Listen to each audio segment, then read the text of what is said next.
In this short video, I'm just going to show you guys how to merge contacts. The reason why you want to use merge contacts is sometimes when you have someone contact you on, say, Instagram or Facebook, and then after that, the same person goes to contact you through like a phone or an email. When you go to contacts, say we have Aladdin here, there's two of them, right? And the reason why it is different is because of how GoHighLevel works. GoHighLevel will tie a contact to either an email or a phone number. So as you can see, Aladdin here has no email. Okay, if Aladdin has the same email here, and then what happens is it will merge into one. So sometimes this will not happen, and you will need to merge them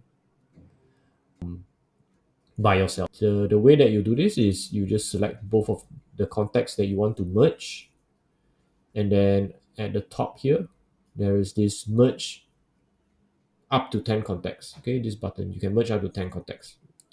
So just click this, and it will ask you what is the master record. The master record should be the one where you have like a lot of conversations in. So you can choose, say the master contact is this one. You can choose the name to be this or this.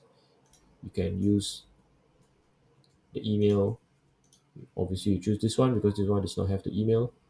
And then say if there's DND, then it will be, oh, there's no DND, so don't worry about that. And then you can press this button, and then you have more information here. Once you are ready, you have to type confirm and then press the resolve button. Okay, and that's how you merge contacts.